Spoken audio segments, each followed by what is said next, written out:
Praise the lord. ప్రభు అయిన యేసుక్రీస్తు నామమున మీకు అందరికీ నా శుభాభివందనాలు తెలియజేస్తున్నాను. సో ఈరోజు యేసుక్రీస్తు దైవత్వమును గురించినటువంటి అనేకమైనటువంటి బోధలు మనము ఈరోజు సోషల్ మీడియాలో మనం చూస్తూ ఉన్నాం. మనల్ని కలవరపరిచేటువంటి,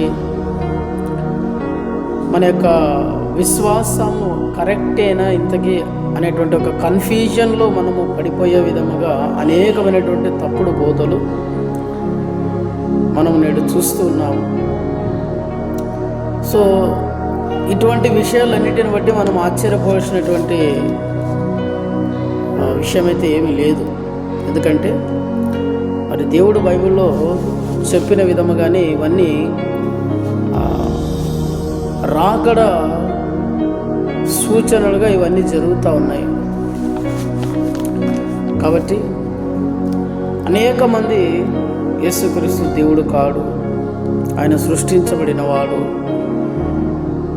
తండ్రి ఒక్కడే దేవుడు, పరిశుద్ధాత్మ దేవుడు కాడు, దేవుడు యేసుక్రీస్తుల వారు తండ్రి అయిన దేవుని దగ్గర భిక్షం అడుక్కున్నాడు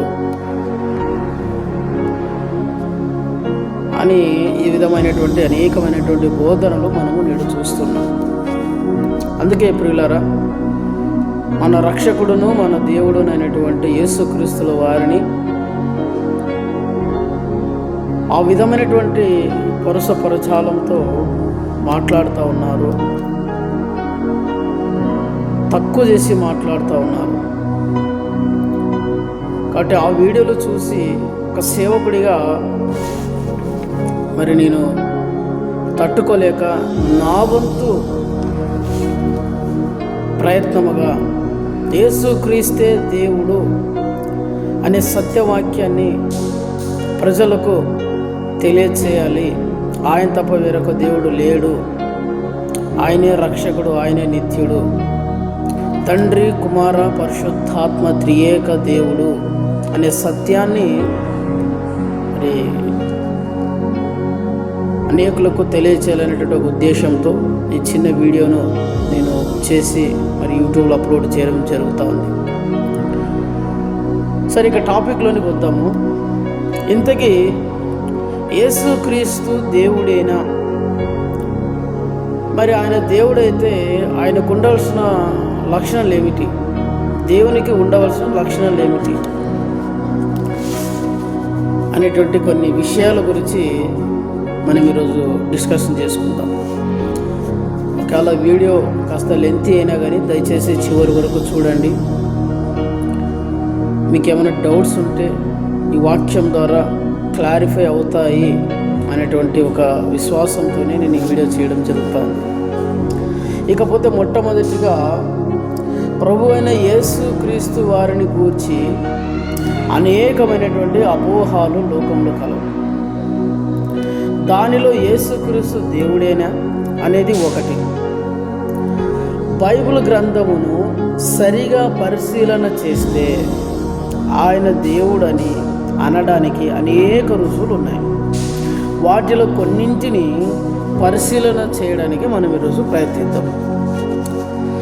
ఇక నంబర్ 1, మనుష్యునికి సాధ్యము కానిది దేవునికి మాత్రమే సాధ్యమయ్యేటువంటి ఒకే ఒక లక్షణము అబద్ధమాడజాలని లక్షణం.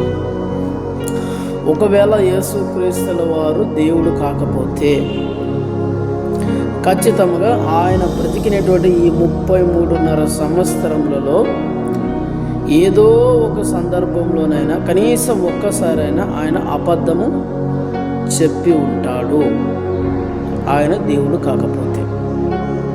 సో ఆయన దేవుడు కాబట్టే బ్రతికినటువంటి 33.5 సంవత్సరములలో ఒక్కసారి కూడా ఆయన అబద్ధము చెప్పలేదు. ఎందుకు అబద్ధము చెప్పలేదు అంటే ఆయన దేవుడు కాబట్టి. దేవుడు అనేవాడు అబద్ధము ఆడజాలడు, అబద్ధాన్ని చెప్పలేడు. దానికి రుజువుగా సంఖ్యాకాండము 23వ అధ్యాయము 19వ వచనము చదివితే అక్కడ ఒక చక్కని మాట రాయబడి ఉంటుంది. ఏమిటి? దేవుడు అబద్ధం ఆడజాలడు అనే మాట రాయబడి ఉంటుంది. సో యేసు క్రీస్తుల వారు దేవుడు అని అనడానికి మనకున్నటువంటి ఒక ఆధారం ఏమిటంటే ఆయన అబద్ధము చెప్పలేదు. ఇకపోతే రెండవదిగా ఆయన పాపము చేయలేదు. ఆయన నోట ఏ కపటము లేదు. ఆయన పాపం చేయలేదు. 33.5 సంవత్సరాలు బ్రతికాడు కదా, పాపము చేయలేదు. తర్వాత ఆయన నోట ఏ కపటము లేదు. 1 పేతురు పత్రిక 2వ అధ్యాయం 22వ వచనము లేదా 23వ వచనము మీరు చదవగలిగితే, అదేవిధంగానే హెబ్రీయులకు రాసిన పత్రిక 6వ అధ్యాయం 19వ వచనం నుంచి 20వ వచనం మీరు చదవగలిగితే అక్కడ ఒక చక్కని మాట రాయబడి ఉంటుంది. ఆయన పాపము చేయలేదు, ఆయన నోట ఏ కపటము లేదు. ఈయన దేవుడు కాకపోతే, ఒకవేళ మనుష్యుడైతే ఖచ్చితంగా యేసుక్రీస్తుల వారు పాపం చేసి ఉండాలి. రెండవది ఆయన నోట కపటం ఉండాలి. సో ఈయన దేవుడు కాబట్టి పాపం చేయలేదు, నోట కపటం లేదు. ఇకపోతే మూడవదిగా ప్రతి మనుష్యులో ఉండి దేవునిలో లేని ఒకే ఒక లక్షణము పాపము లేని లక్షణం. వ్యభిచారపు స్త్రీ పట్టబడినప్పుడు అక్కడ ఉన్నటువంటి పెద్దలు రాళ్లతో కొట్టడానికి వస్తారు. అక్కడ ఆయన ఏమంటాడంటే, ఎందుకు ఈ స్త్రీని మీరు రాళ్లతో కొడుతున్నారని అడుగుతారు. అక్కడ ఉన్నవారు ఏమంటారు, ఈ స్త్రీ వ్యభిచారం చేసింది కాబట్టి, వ్యభిచారం చేస్తూ పట్టబడింది కాబట్టి మోసే మనకు రాసి ఇచ్చిన ధర్మశాస్త్రం ప్రకారము రాళ్లతో కొట్టి చంపాలని రాయబడింది, అందుకే మేము రాళ్లతో కొడుతున్నాము అని అంటారు. అప్పుడు యేసయ్య ఏమంటాడు, మీలో పాపము లేనివాడు, జాగ్రత్త గుర్తుపెట్టుకోండి, పాపము చెయ్యని వాడు కాదు, మీలో పాపము లేనివాడు రాళ్లతో కొట్టండి అంటాడు. ఒకవేళ మీలో పాపము చెయ్యని వాడు రాళ్లతో కొట్టండి అని ఒకవేళ దేవుడు గనక అని ఉంటే, అక్కడ చిన్నపిల్లలు కూడా ఉన్నారు. సో చిన్నపిల్లలు పాపం చేయడానికి అవకాశము లేదు. కాబట్టి ఆ చిన్నపిల్లలు రాళ్లతో కొట్టి ఆమెను చంపే అధికారం ఆ చిన్నపిల్లలకు ఉంది. కానీ అక్కడ ఏమన్నాడు, పాపము చెయ్యని వాడు రాళ్లతో కొట్టమనలే, మీలో పాపము లేనివాడు అన్నాడు. అంటే అర్థం ఏమిటి? స్వభావ సిద్ధముగానే ప్రతి మనిషిలో ఏమి ఉన్నది? పాపము ఉన్నది. కాబట్టే ప్రతి మనిషి ఏం చేయుచున్నాడు? పాపమును చేయుచున్నాడు. ఇక్కడ దేవునిలో స్వభావ సిద్ధమైనటువంటి పాపము లేదు, అందుకైనా పాపము చెయ్యలేదు. ఎందుకు? ఆయన దేవుడు కాబట్టి. సో ఈ మాట మనం రోమిలకు రాసినటువంటి పత్రిక 3వ అధ్యాయం 23వ వచనము, తర్వాత యోహాను సువార్త 8వ అధ్యాయం 24వ వచనంలో మనం చదవగలిగితే అక్కడ పాపమును గురించినటువంటి విషయాలు అక్కడ చక్కగా రాయబడి ఉంటాయి. ఎందుకనగా రోమా 3:20 మన అందరికీ తెలుసు, ఏ భేదము లేదు, అందరూ పాపం చేసి దేవుడు అనుగ్రహించు మహిమను పొందలేకపోతున్నారు, నీతిమంతుడు లేడు, ఒక్కడును లేడు. సో ఒకవేళ యేసుక్రీస్తుల వారు మనుష్యుడు అయ్యి ఉంటే, దేవుడు కాకపోయి ఉంటే ఖచ్చితంగా ఆయన కూడా పాపం చేసి ఉండేవాడు. ఇకపోతే 4వ అంశముగా, నా యందు పాపము ఉన్నదని మీలో ఎవడు స్థాపించును? నేను సత్యము చెప్పుచున్న యెడల మీరెందుకు నన్ను నమ్మరు? యావత్ ప్రపంచానికే ఆయన విసిరినటువంటి సవాలు, ఆ సవాలును పట్టుకొని ఇప్పటికీ ఎంతోమంది యేసుక్రీస్తులో పాపం ఉన్నది అని నిరూపించడానికి ఎన్ని ప్రయత్నాలు చేసినా కనీసము 1%లో 1% కూడా ఆయనలో పాపం ఉందని ఎవరు నిరూపించలేకపోయారు. అంతటి పరిశుద్ధుడు యేసుక్రీస్తుల వారు. నాలో పాపమున్నదని మీలో ఎవరు స్థాపించును? ఈ మాట ఎవరు చెప్పగలరు?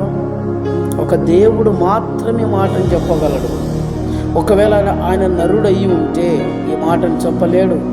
నువ్వు నరుడివి, నేను నరుడిని, నేను ఈ మాట చెప్పలేను, నువ్వు ఈ మాట చెప్పలేవు. ఎందుకనగా స్వభావ సిద్ధముగానే మనలో ఏమున్నది? పాపం ఉన్నది. తర్వాత ఉద్దేశపూర్వకముగా రోమా 3:23 ప్రకారం మనం ఏం చేయించున్నాము? పాపము చేయించున్నాము.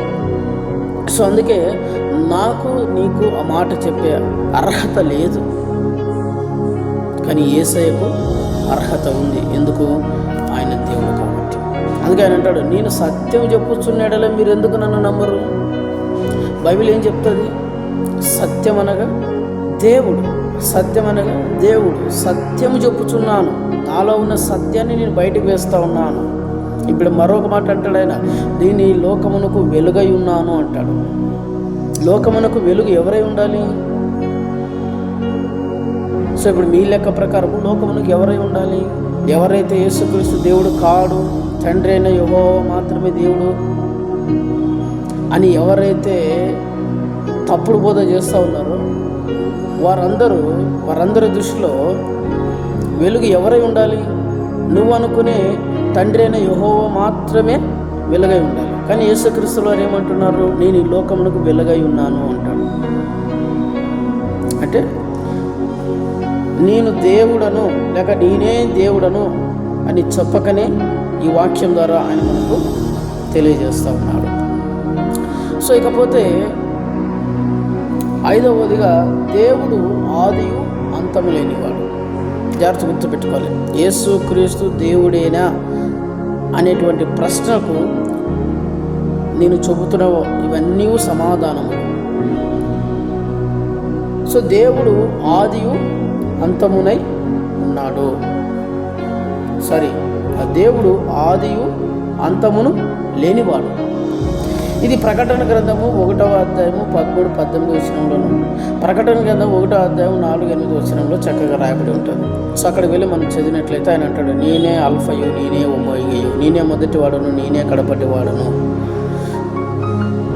ఏమంటాడు ఆయన? ఈ మాట ఎవరు చెప్పగలరు అండి? ఈ మాట ఎవరు చెప్పగలరు? దేవుడి మాట చెప్పగలడు. ఆది ఎవరు? దేవుడు. అంతం ఎవరు? దేవుడు. అల్ఫా ఎవరు? దేవుడు. ఒమేగా ఎవరు? దేవుడు.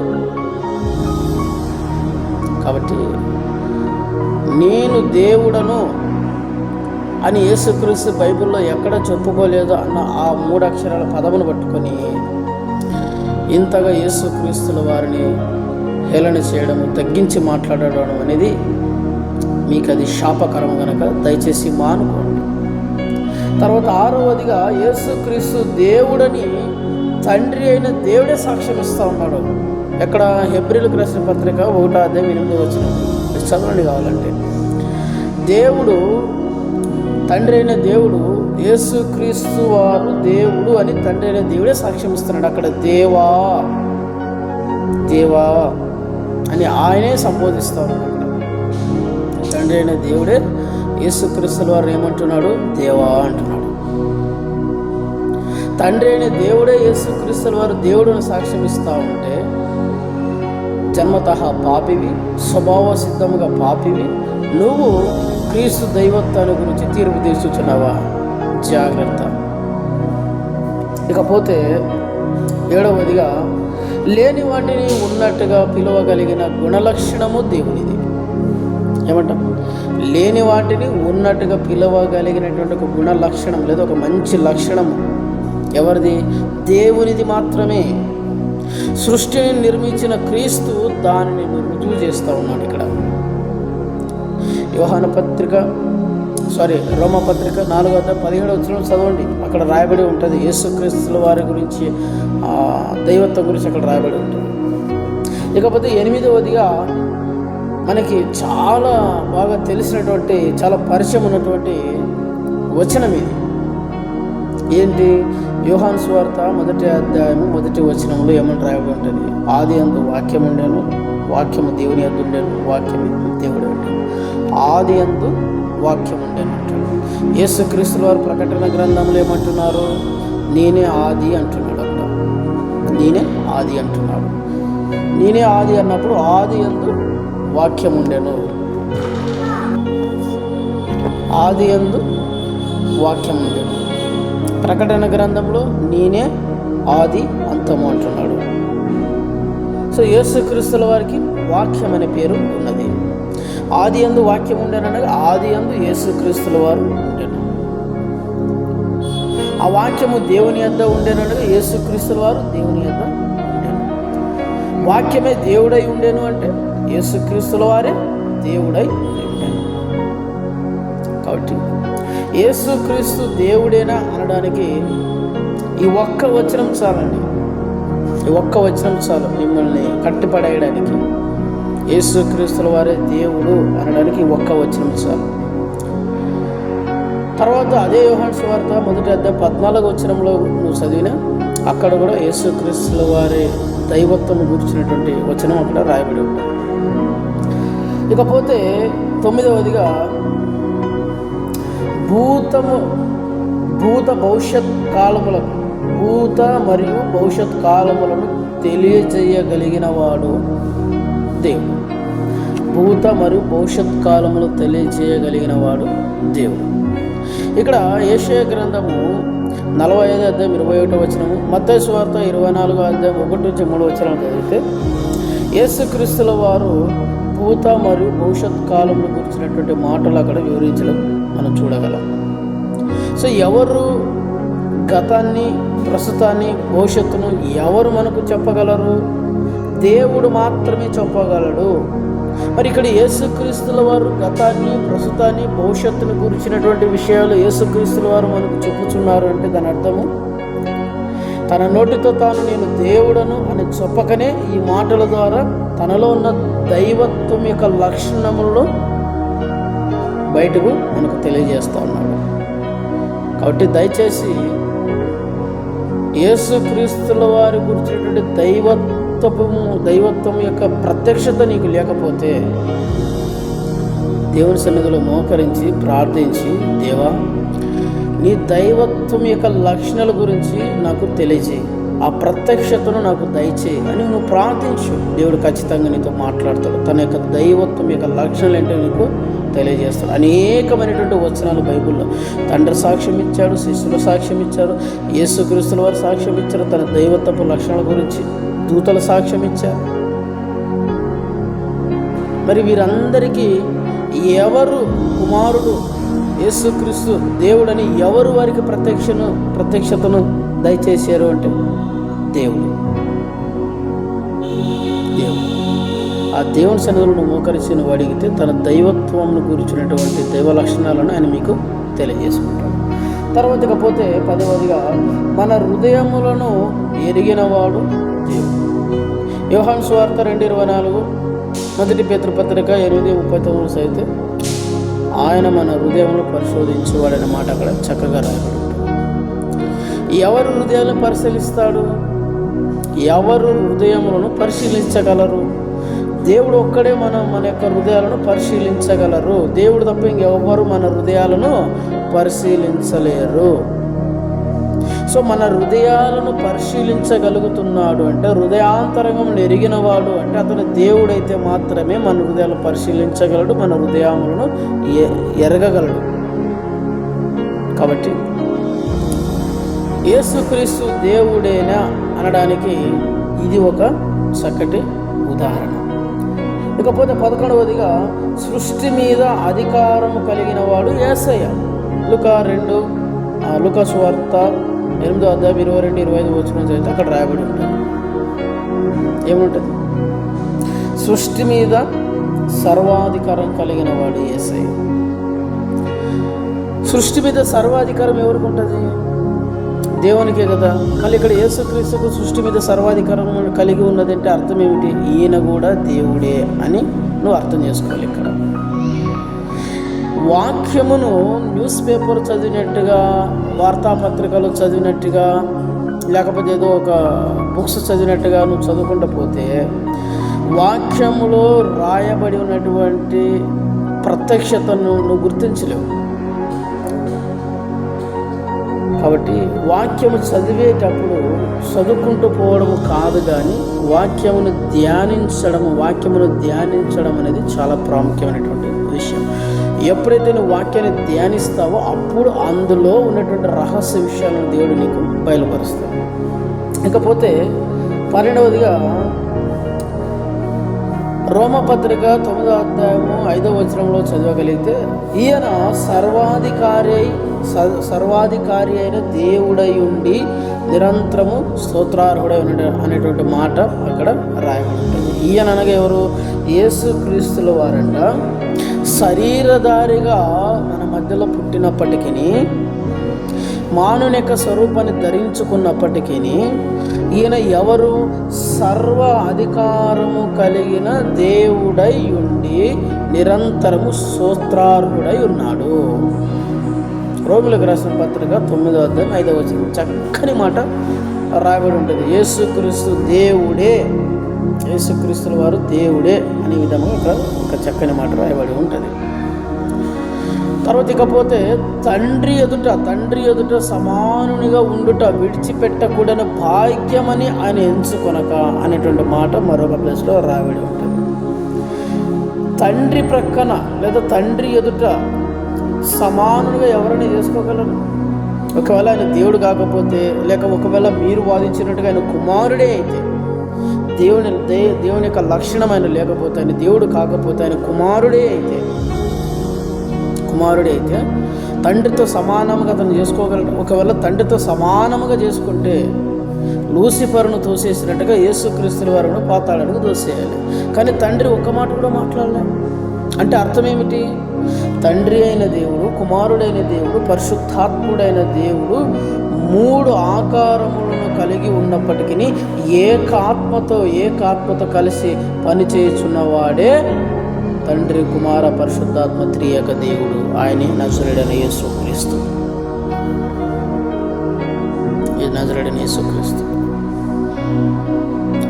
కాబట్టి ఇప్పటికైనా మీరు సత్యాన్ని గుర్తించండి.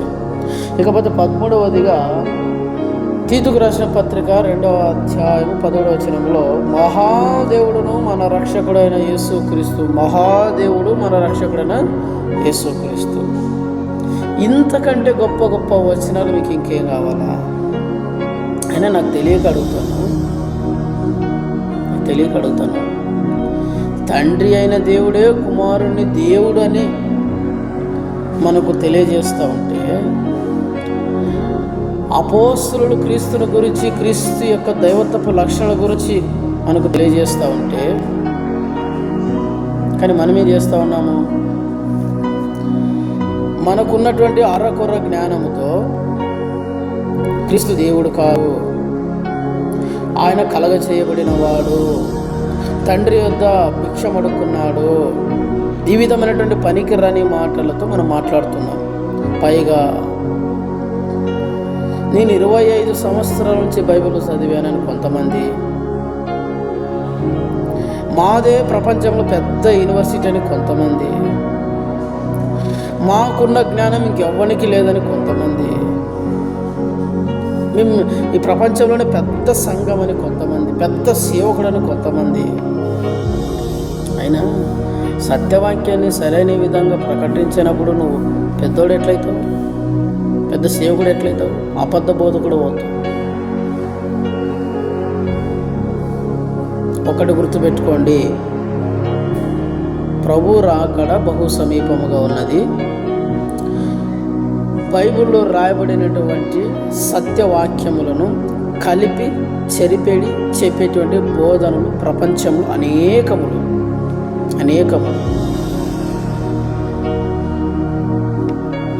సో ఎవడో ఏదో చెబితే నమ్మి అదే నిజం అనుకొని గుడ్డిగా వెళ్ళిపోవడం అనేది మంచిది కాదు.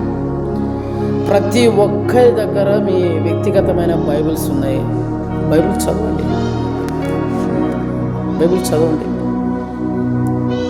మీరు బైబిల్ చదివితే దేవుడు మీతో మాట్లాడతాడు.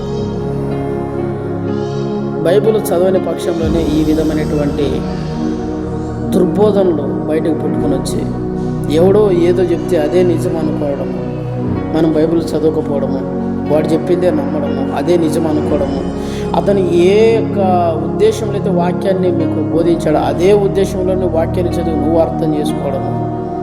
దయచేసి వీటన్నిటిని పక్కన పెట్టేయండి.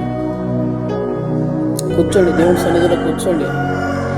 దేవుని యొక్క యేసుక్రీస్తుల వారి యొక్క దైవత్వం గురించినటువంటి లక్షణము గురించినటువంటి ఆ లక్షణాల గురించి బైబిల్ వాక్యం తీసి చదవండి. చూడండి ఫ్రెండ్స్, చెబుతున్నటువంటి వాక్యాలను పరిశీలన చేయండి. ఫస్ట్ తండ్రి, కుమార, పరిశుద్ధాత్మ దేవుడు ముగ్గురు వ్యక్తులుగా ఉండి లేదా మూడు ఆకారములను కలిగి ఉండి ఏక ఆత్మతో పని జరిగించుచున్నవాడే దేవుడు, ఆయన యేసుక్రీస్తు. ఆయనకు నువ్వు యెహోవా అని పేరు పెట్టుకున్నా తప్పులేదు, యేసుక్రీస్తు అని పేరు పెట్టుకున్నా తప్పులేదు, పరిశుద్ధాత్మ దేవుడు అన్నా తప్పులేదు. యెహోవా దేవుడు యేసుక్రీస్తు దేవుడు కాదు, పరిశుద్ధాత్మ దేవుడు కాదు, లేదా పరిశుద్ధాత్మ దేవుడు యెహోవా దేవుడు కాదు, క్రీస్తు దేవుడు కాదు, లేదా క్రీస్తే దేవుడు పరిశుద్ధాత్మ దేవుడు కాదు, యెహోవా దేవుడు కాదని మనము కొట్టుకుంటున్నామే తప్ప ఆ తండ్రి అయిన దేవుడు ఏక ఆత్మతో కలిగి పని చేయుచున్నాడు. మనం ఇలా వాదనలు పెట్టుకొని ఇలా పనికిరాని బోధలు చేస్తూ ఉంటే కొంతమందిని చూసి ఆయన అసహించుకుంటున్నాడు. నువ్వు ఏం చదివావు, ఏం నేర్చుకున్నావు, అసలు నువ్వు క్రైస్తవుడిగా ఎలా మార్చబడ్డావు, ఏమి నమ్మి నువ్వు బాప్తిసం తీసుకున్నావు, నీ ప్రారంభ దినంలో నువ్వు మర్చిపోతే ఎట్లా? అందుకని ఏమంటాడంటే, నీకు కలిగి ఉన్న దాన్ని గట్టిగా పట్టుకో. మొదటి నుంచి నువ్వు ఏమి విన్నావో దాన్ని గట్టిగా పట్టుకో. ఈ బోధనలో, ఇటువంటి బోధనలో మన లోకంలోనికి వచ్చేదాన్ని బట్టి నువ్వు ఆశ్చర్యపోవాల్సిన విషయం లేదు, నువ్వు చింతించాల్సిన విషయం లేదు, నువ్వు కంగారు పడాల్సిన అవసరం కూడా లేదు. విశ్వాసులారా, మీకేం చెప్తున్నాను, ఏంటి ఈ బోధనలు, యేసు దేవుడు కాదంట, తండ్రి దేవుడు అంట, ఇన్ని రోజులు యేసుక్రీస్తు దేవుడు అనుకుని మేము నమ్మి చర్చికి వెళ్తున్నాము, ఏంటి బోధనలు? దయచేసి కలవరపడద్దండి. కలిపి చెరిపెడి బోధనలు, విశ్వాసాన్ని త్రొక్కేటువంటి బోధనలు అనేకములు లోకంలో వచ్చి ఉన్నవి. కాబట్టి దయచేసి నువ్వు దేనిని నమ్మావో దానిని గట్టిగా పట్టుకో, చివరి వరకు అదే విశ్వాసంలో కొనసాగు. దేవుడు నిన్ను, నీ కుటుంబాన్ని రక్షించి తన రాకడకు సిద్ధపరచునుగాక. Praise the lord. ఆమేన్.